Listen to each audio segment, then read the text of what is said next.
Get started, Dennis just walked in. You have an agenda? Thank you for waiting here. Yeah, right there.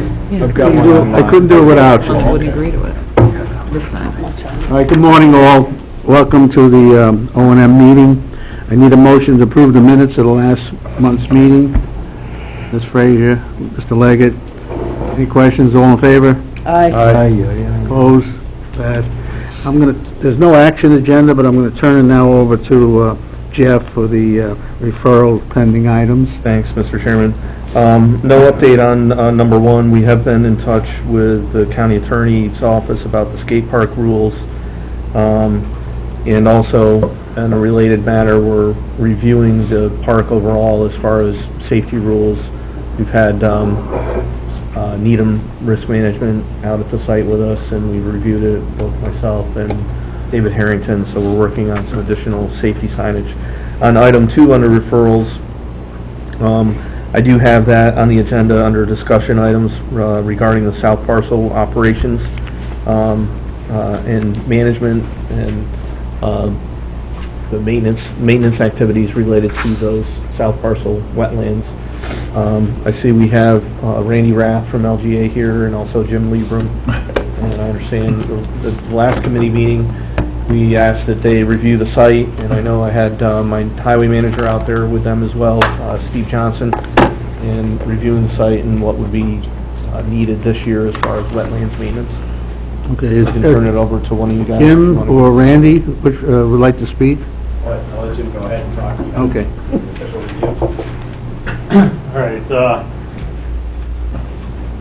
brought along electronically a brief synopsis of the notes of the inspection that was done. The Fund for Lake George Association, and Warren County DPW were present. This is the first time that the inspection had been done, and it's based on the Operations Inspection and Maintenance Manual, which was approved at the last meeting. Basically, it's to kind of get everybody on the same page as far as what you're looking at and what needs to be completed. I do apologize. I didn't get a chance to send this in previously. My computer actually died Friday. Working on the old intern computer. But we're getting this together. I'm actually going to send it to Chris Nowitzki, who is with the Fund for Lake George, because he took notes as well. We're just going to put it all together and have a more concise write-up. However, a few items to note. It was good to have Steve there, representing the county there. What I have in red letters are actual action items that can be accomplished. It should be accomplished as soon as possible. I know the DPW is going to be getting over there at the inlet of the system with their vacuum excavator to clean out the inlet channel, part of the inlet channel to the system and from the catch basin that allows water to flow in. That's because the Fund for Lake George is installing a gauging station and sampling station. And right now, there's enough sediment in the head of it that it backs the water up and it will give incorrect sampling results. So that's going to be something that the DPW is going to be doing here shortly. I guess instead of going through every single item, unless you want me to go through every single item, I'll leave this here and I'll send a copy to Amanda and she'll have this. But the general overall considerations, I think that the group needs to come together with the partnership. First is you need to develop a resolution to how much of the cattails you want removed. Doesn't sound like much because there are cattails everywhere, but the site is inundated with cattails. That was not part of the plan. They've come in naturally. I would not recommend taking them all out in 1 year because you might end up with a muddy mess, and that's not something you want to have there. But if you do something along the lines of maintaining ponds 1, 3, 5, 7 on odd years and 2, 4, 6, and 8 on even years, that's an easy way to do it. But again, that's something that's going to be fairly significant because you may need to shut the site off from off-site water coming down to it after you do it. Let everything settle for a bit. It will require heavy equipment. If it's the county or a private contractor gets hired, and you may have to have some erosion sediment control methods. There's a lot of woody stems, mainly willows, growing up. If they're shrubs, shrub willows, I wouldn't worry about it too much, but if they're a tree species, then they can get a bit onerous to deal with, especially, well, if some of you experience the windstorm. You know, if they get heavy enough and they tip over, they can break up the bank, cause problems with the root wad lifting up. Right now, as I see it, there's 3 options if you want to control those willows. One is just to go in and cut as close to the ground as possible. 2 is cut it and then use an herbicidal treatment. There's already herbicides being used by a applicator, commercial applicator with I believe he's a 5A license, which is working in wetlands. That would most likely kill the willows and then dig out the roots, but you're having a large area of disturbance. So this is an action item which, you know, you can leave it in, you can leave them in there, but at some point in time, they may form a monoculture and change how the original plan was. It's just something. You're dealing with a natural system, so things get altered. Some of the pros and cons of having the willows.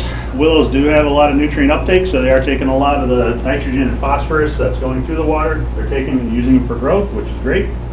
They do suck up a lot of water and transpire water off, which is great, and they do provide some shading, so cooling. The cons is they can create a monoculture. They can attract beavers, and you know you do have outlets down there, so you don't want the outlets to get plugged up. And then, as I mentioned, if the willow is a large willow tree species and tips over, you'll have a big hole, and if it's on an embankment, potentially a breach. You need to develop a priority list of invasive species as noted in the operations and management plan.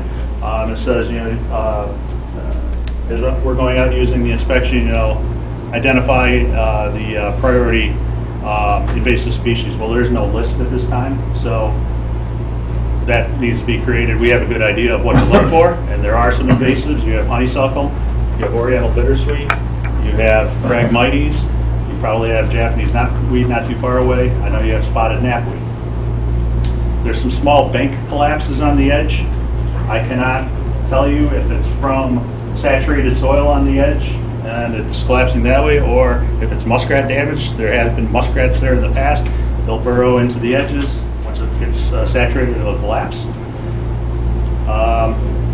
I recommended that the planted specimens be remarked. Randy actually has an electronic map of all that, so that would be a good thing for one of the partners to do.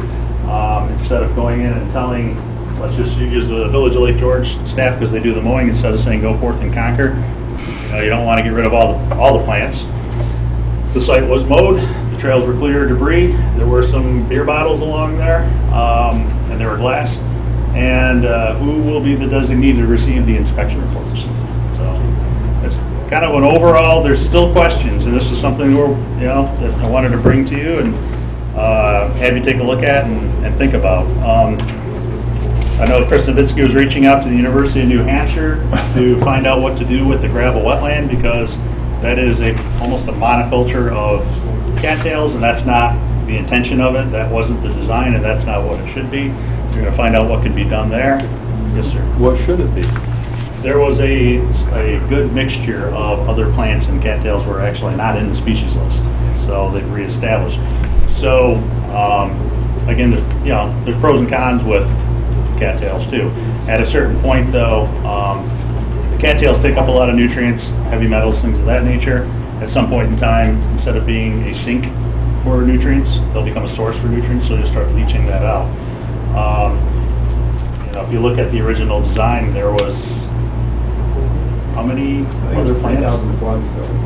3,000 other plants that were planted in that gravel wetland, that last cell down there, which I'd be surprised if you have more than 10% of those left, because they've been overtaken by the cattails. Some of that has to do with the amount of the groundwater that's there, and then some of it has to do with the weir construction, which kicked water over into that at the forebay, was a little high, so you had a continual source of water. That was part of the issue. It was supposed to go in at X designed storm, and it was going in all the time, so it had a continual source of water. So some of this needs a reset, and it's not anything that can't be accomplished fairly readily, but there has to be a commitment to it, so. Yes, sir. Well, Jim, the way it sounds, and I'm just throwing this out, looks like we haven't really taken care of that property after it was In some put aspects, in in some aspects. to make it this bad already? I wouldn't say it's bad. It's actually functioning well because it's capturing a lot of the nutrients. I believe the Fund for Lake George has some data, you know, and you have, the LGA has some data as far as water quality data. It's just, nobody likes to do maintenance on anything, and that's true. You know, I hate mowing my yard. That's maintenance. I'm trying to get a haircut. That's maintenance. You know, I'm putting it in practical terms. We like to build stuff and let it go.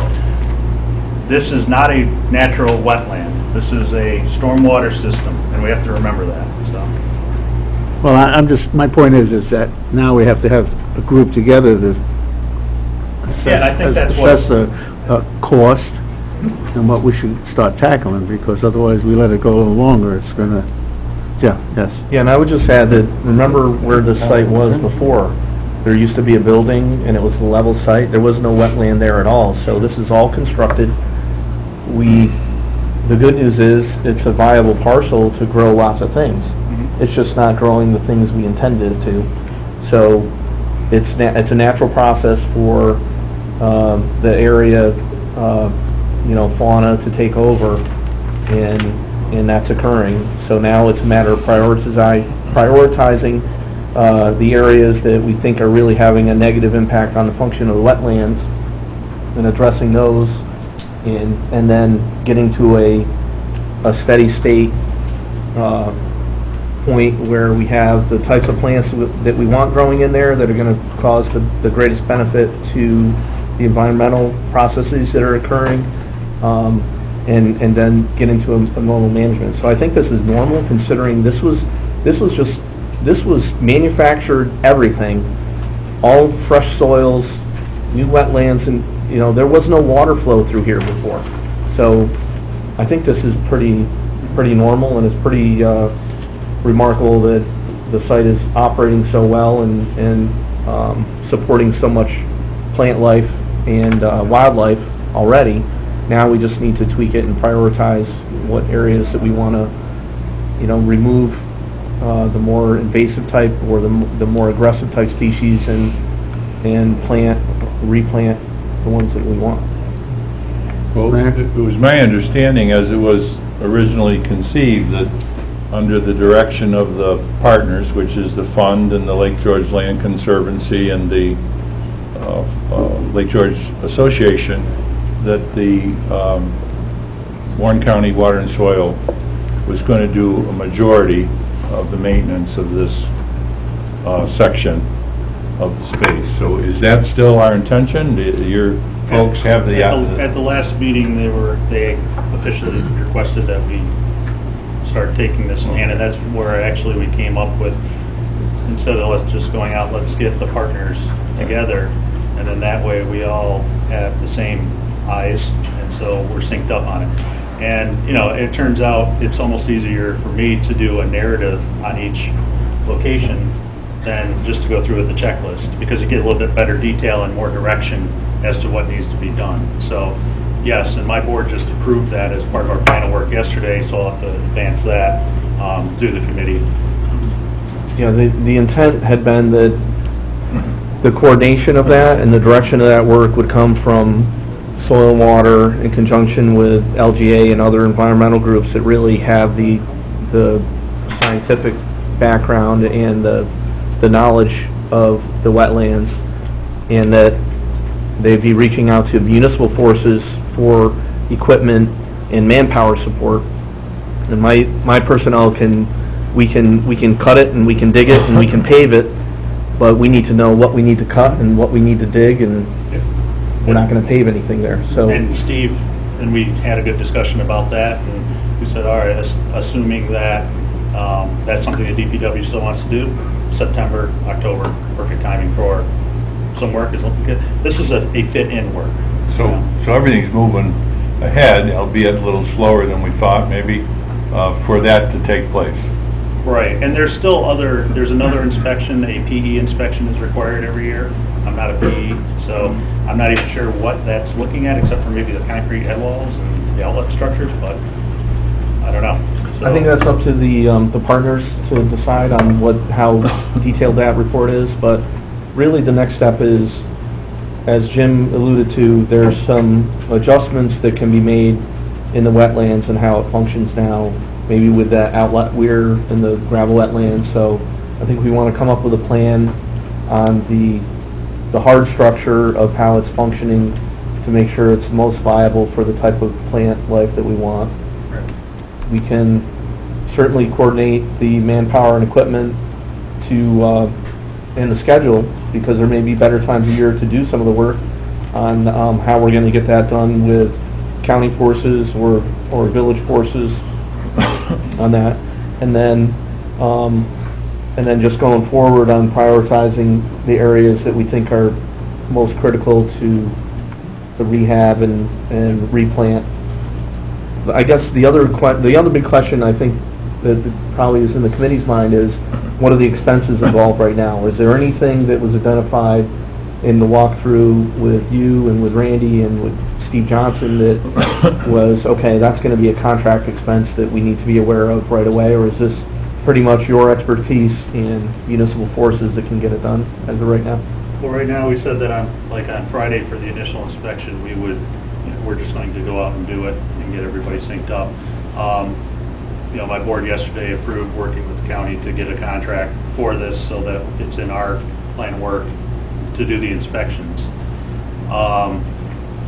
There's nothing out there that is, in my mind, it's not going to blow the site up or anything, but with the amount of cattails that are out there, how about non-desirable species that are out there, this year is going to be the heavy lift, just to clean it out, because there's going to be a lot of bare spots afterwards, maybe the first 2 years, but to get it back to more of what the committee wants. Once you have that type of vegetation in there, though, can you get back to what you originally had planned for? If it's kind of using a dichotomous key. Can you follow the plan? Yes or no? Yes. Okay. Well, follow the plan and make adjustments. If not, then make adjustments and deal with what you can out there.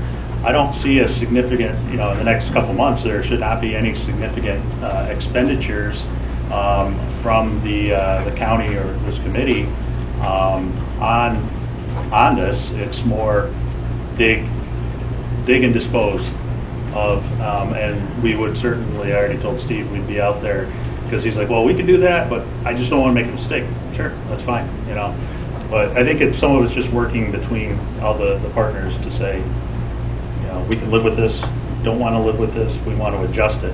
It's a plan, and you're dealing with nature, I know Ron wants to, I have just one question, getting my mind clear, we keep calling our partners. It seems to me right now, if I'm wrong, tell me, it's Soil and Water, DPW, Lake George Village, and the county. We're actually not, we've been asked to be... Well, I mean, you're coming in I as a refer to partner. partners. It's the county, the village, the LGA, the fund, and the Lake George Land Conservancy. They were the original parties on this plan. Right, but I remember about a year ago, we were sitting here, and there was an expiration on that other group's part, if I'm not mistaken, where I even questioned that, it was being turned over to us. I mean, I might be wrong, but that's the way I had I'll be honest questions with you, I have that they're no idea. I have leaving, no idea. as far as expense goes and who's going to maintain it. They were kind of putting it over to the county, the village, and the I think DPW. that's paid, I believe you have an accountant set up for, it comes out of the... But I'm glad you're working on this, and we need, Ron, you had a question? Yeah, I just was, Jim, maybe Randy, I would assume there's a minimum storm retention area and depth that was calculated on storm flows in that basin, that these detention facilities would accomplish X hydraulically, so that if the cattails and everything, if these things fill up, they have to be cleaned out because you have certain storm flows. At the same time, you have plants that are a good thing, they're accomplishing other good things that you're looking to accomplish. So am I correct that in a way it's kind of a balancing act, if you will, between the hydrology of the storm flow and the mitigating any water quality issues related to the storm flow? In my mind- If I got this right? In my mind, yes, because if you look at one of the screens, we have the map up here where the cursor is. That's where the inlets are. You have off of Route 9 and off of Westbrook Road. This is the inlet into the system, so there's a channel here. The water comes down and flows into Pond 1, which is the forebay, which was cleaned out last year. Randy, how much sediment was removed? About 75 to 85 cubic yards. Okay, so 75 to 80 cubic yards of material was removed. When I teach the 4-hour... Just by reaction to that small area, that's a lot. That's a lot of sedimentation over a relatively short period of time. And then you have these conveyance channels, and this is where, when you get into the shallower, when you get in the riparian area and the shallower areas of the conveyance channels where water flows from Pond 1 to Pond 2, that's where you start getting a lot of cattails. And Ron, what you were saying, it's almost a level flow from here all the way to the outlet here. There's a lot of vegetation, old and new vegetation that's kind of backing up the water. So one of the points that I had here was that has to get cleaned out soon, and an elevation check for the outlet from Pond 1 to the outlet of Pond 2. There's a hydrology here that's expected to capture. It will push out. It slows down. It allows actually, by having plants in it, allows more sediment to settle out. But again, the original concept was X. This is deviated a bit. What are the partners willing to have? This is, as Jeff was pointing out, 100 times better than what was there previously. It hasn't been a wetland for 200 years, probably, before the railroad and everything got filled in. But for those of you who are not familiar with the water comes in, this is the flow of the path of the water. Just think of each section as a filter. It wraps around here. This is where the water flows into the gravel wetland during a higher event. This is the deep water pool. There's an outlet to Westbrook here. There's an outlet to Westbrook here. They come out in just off of the stream in two separate culverts and a combined head wall. This is the DEC land property. See, if that's supposed to capture, let's say, say just an example, 100-year storm and release at a test, right? Yeah. And those ponds fill up. You take a 100-year storm, you'll be releasing a 20, 30-year. Right. You could actually wash out things here. The nice thing is it's a fairly flat area, so the risk is reduced. And Pond 1 is designed, Pond 1 and Pond 2 are really the ones that are designed to catch most of the sediment. The rest is water, more nutrient uptakes, and you can really see, it's cattails from here all the way down to there. I don't want to bore you about cattails. All right. Well, I want to keep it going because we only have a few more minutes, but Jeff? Just the last thing though, if we get to a point where we're going to start removing some of the more aggressive, less desirable species, then do we have, I guess, I would anticipate that we would want to come up with an estimate and a material source for the plantings of what we want to replace it with. Otherwise, it's just going to fill back in with whatever's in the area. So I think that might be the one expense that we need to anticipate is plantings, nursery material for the plantings that we want to put back in as we remove things. And then that would be the one area of labor that my forces don't have the expertise on planting anything. So we call soil and water when we want to I plant was going to say, that grass, might they be good spray. practice for them to learn. That's where you call soil and water, and they're going to spray everything with seed spray. Those would be the two areas of, I think we can do with county forces and municipal forces, I think we can do just about virtually anything other than providing the materials to go back in and then the expertise of people to go in and actually plan it. I think that would be where we'd be looking either for contract support or assistance through the 3 E's. They might have the expertise or volunteers available to do that type of work, but I don't have the expertise. And you do have in the proposed budget for that Chazen developed for the plan, you do have $3,500 for landscaping replacement and invasive management on a yearly basis. And again, this was proposed, it was adopted, but it's still, you know, flexible as needed. So if we can take what you've done so far and then develop a plan on, okay, for this year, what do we need for plants and what do we need for contractor support if necessary, or even if we need to go back in with amended soils to help those new plants going back in. I think that would be the short-term expense that maybe we need to work on. I think the big thing is gonna, to be honest with you, I mean, the big thing is you're always gonna have cattails and, how many do you want? Because they grow through rhizomes, so the roots, and every time you break them off, they can resprout. So it's all going to be what can you live with. Yeah. They can also be pulled out by just using potato hook. I mean, two more questions. Mr. Montesi has your hand up for a while. Two things, that, you know, there is sedimentation that gets in there, as we noted on pond number 1. So that it's not only the cattail, but there is some kind of dredging that you're going to have to do. And then the other thing is that we approved, yesterday, the Soil and Water Committee approved to present to this committee that we would do the inspections 3 or 4 times a year. It was something in the neighborhood of, Jim estimated 70 to 75 hours, and it was $3,000, which was part of the budget. And that's what we approved yesterday for soil and water, that Jim would be doing the inspections and giving direction.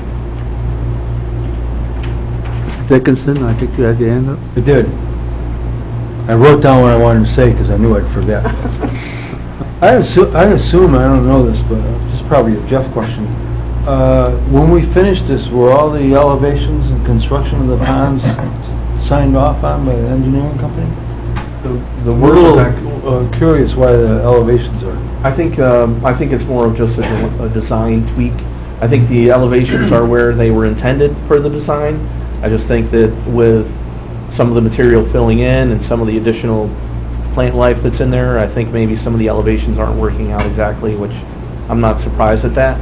But the work was done under actually a DOT contract, and they actually used surveyed excavation equipment, the GPS controlled equipment to do the work. So it was a very deliberate process. It was all very controlled, vertical and horizontal surveys done. So I'm confident that it's per design.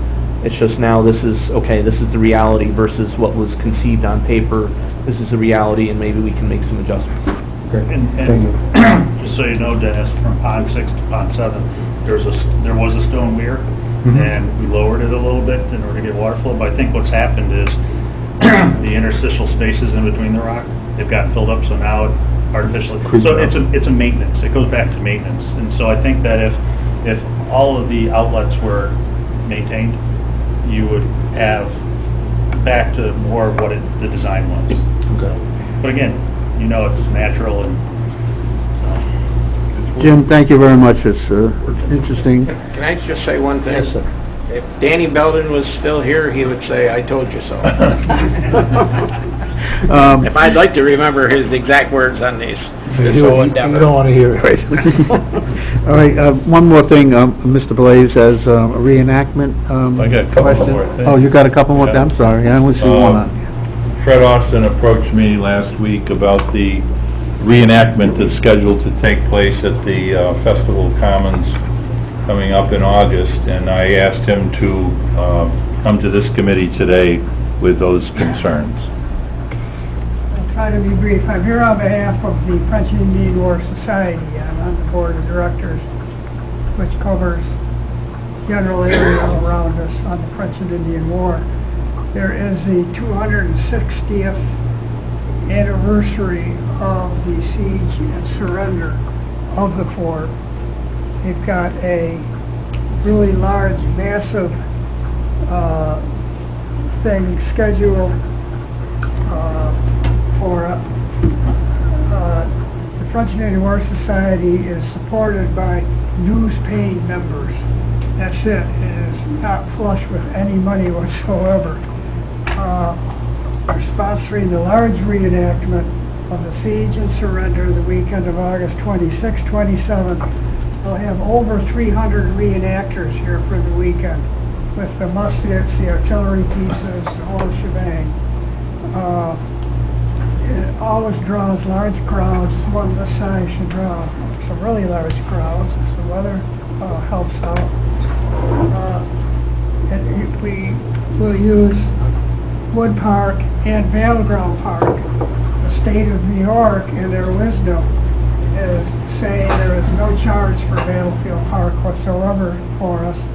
However, the Fort William Henry, which has the stuff to take care of it, we have a compactor right there, etc., is going to pick up all the trash and stuff over there.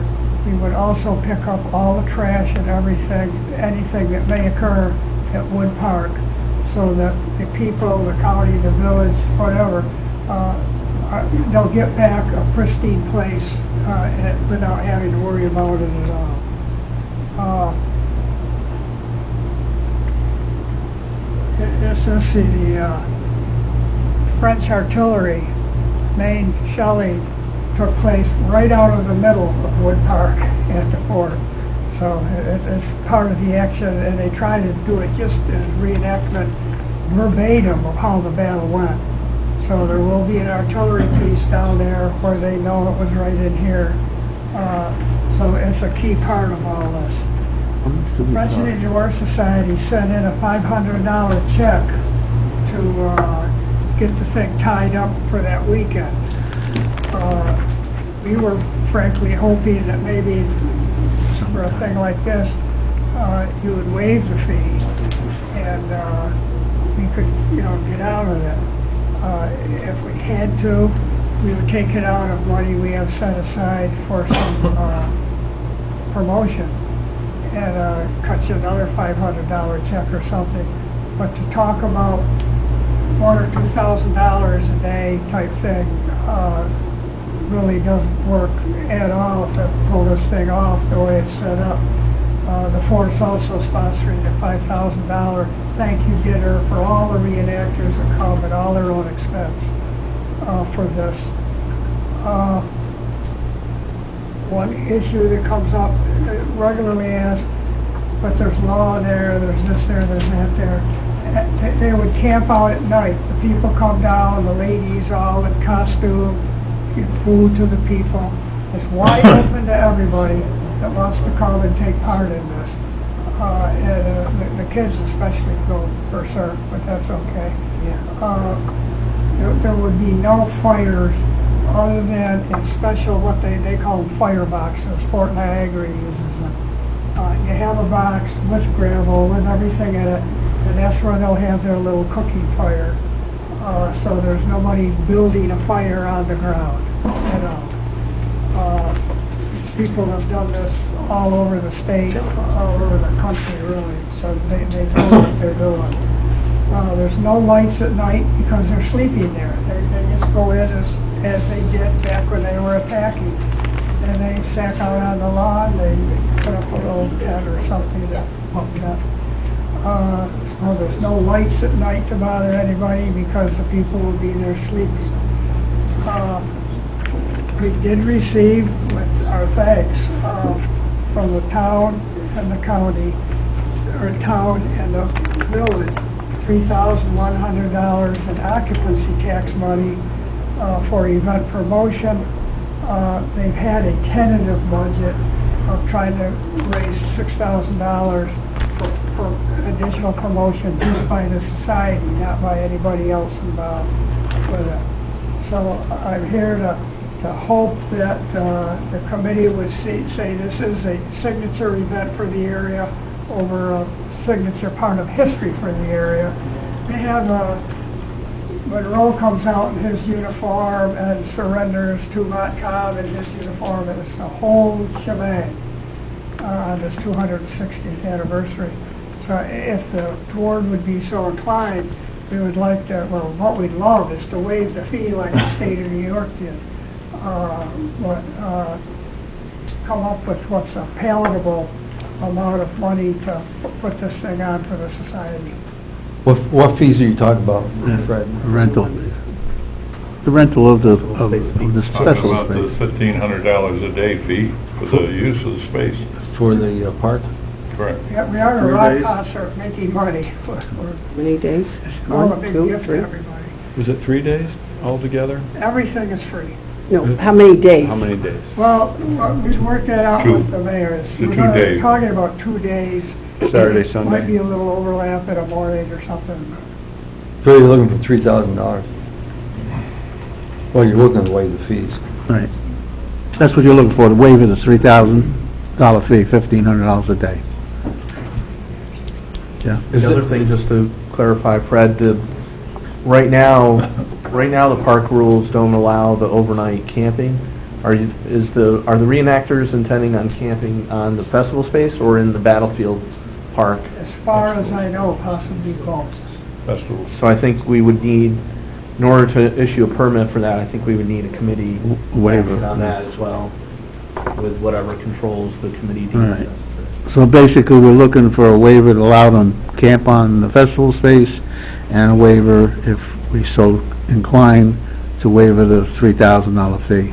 So he's looking for a recommendation from this board to the committee? This is the committee. This is the committee. This is it? You're on it. You're on it. Really? Is that what I'm doing? You're in. This happens only once every 260 years? Yeah. Don't come back. Ed was there. Ed was there for the original battle. Looks like. Well, is there any recommendation, Jeff? I would just add that I think I would recommend that the committee constrain the camping to the direct volunteers and organizers and enactors. There have been other events that have requested music events that everybody can camp out, kind of like Woodstock, and that I don't believe that would be the intent of the committee. So I think we would want to constrain it to. You may want to consider constraining it to a number of personnel, but certainly they would all be It would strictly be the enactors. There'd be members of nobody else. the society and related reenactors, right? Something like that. Reenactors, period. No reason for anybody else to be there. Any other comment, Mr. Leggett? No, so move. You making a motion to I can move. what we talked about, But Mr. Dickinson? let's get it on the floor. I'll second that. It would have the wording that the camping is for the enactors only. No fires in the, I know at Fort Niagara, they actually have boxes made, and then they build a little well, fire. I'm a little in the concerned box. about our utilities over there, so. Well, this is in August, but we'll get together with whoever, Okay. well beforehand. And I assume you're including waiving the... Waiving the fee, just get the motion on the floor here. And then- Okay, so I got a motion and a second. Any other questions on it? So does this interrupt any other planned activities in the village at the time, Mayor? No, it doesn't. No. And that's usually, towards the end of August, this festival space doesn't rent a lot in that month because it's so hot and most people spend their time. So we found over years, some bands that were there don't draw the people, so it's a good weekend, I think. The fact that the French and Indian War played such a part to the whole, where the village is now and such, it seems appropriate to honor the event. If I could tack on, you've already paid the $500 deposit, and you've got $2,100 from our committee, and we do have to have personnel on duty there the whole weekend to take care of the restrooms, pick up the refuse, deliver the cans. I'd suggest to the committee that we accept the deposit of $500 to cover our expenses at least, That's fine. if that's agreeable to everybody. I Would you agree with you? Oh, absolutely. And you second, that's okay? Yeah, I think that's a great idea. All right, see, we're running a little late, and there's people out in the hall. I got the motion and a second. No other questions, all in favor? Aye. Opposed? All right, you got it. Thank you. Good job, Freddie. I got two. And Don't Mr. come Mayor, you back. got a couple of I have two requests. I just we booked another European car show, so the total of events this year will be 16. This is the Hemmings Motorsports, the one that we were able to get from Saratoga Springs. There's an ad in here which, take a look at. You can't pay for that kind of publicity, so we'll have 16 events. I need authorization from this committee, if I can, we always have an attendant on duty during an event, and that attendant takes care of picking up the cans and delivering them and working with the committee, but the wine festival has gotten huge, and one attendant can't take care of the restrooms and do the garbage pickup and everything else. So I'm asking this committee to authorize the village to place 2 people there. They had 5,000 people there almost last year, and it's an enormous job for one. So I'm asking the committee for authorization to put 2 people there during the June 24th, June 25th wine festival. And I'm also, at the same request, requesting that the committee approve returning the $500 deposit that the law enforcement weekend paid. I did talk to Lisa a month and a half ago and told her we wouldn't be using it, but I left the deposit there because the motorcycle riders, I was worried we were going to have to park them at the parking lot, and we were able to get all 300 in at the Fort William Henry. So I would like to authorization to return that to the law enforcement committee, return their deposit. We did not use either space, and I'll abstain from that. All right, so let's go with that, just that one item, because I got something. 2 Okay. attendants. The, first is the 2 attendants. Now, the wine and beer, they pay $3,000, then they pay $1,500 each Pay day. the full fee. Would we be able to maybe get a little out of them extra for the attendant? Since they're making money on this project, right? Go ahead. One of the things that when this committee discussed the fees, it was that, okay, that base fee would include, 24 hours of use with this type of support, and then anything in addition would be at additional cost. So I think the committee, back when those fees were established, which was probably a year and a half or a year ago, maybe more, had anticipated that if there was additional burden onto the county and the village. So you want us to bill, we can bill them for the extra. See if we can bill them for the Okay. extra one. That's fine.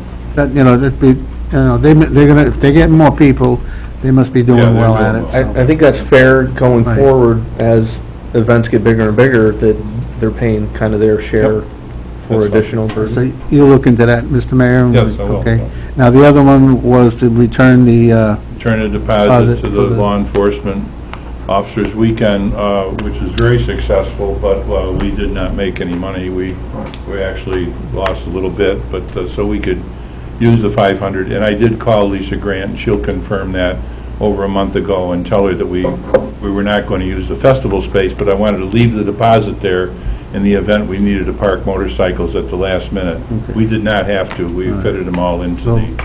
could we get a motion to return that money? Mr. Dickinson, I get a second on that? Ms. Frazier, any other questions? Abstain. All in favor? Aye. Opposed? Okay, it's passed. Thank you. Privilege to the floor real quick, anybody, okay, Jeff, I'm I sorry. think, I agree with the mayor, this is incredible advertising with a magazine that's 3/4 of an inch thick here. National. Right, the coverage on this, and it's a great ad here.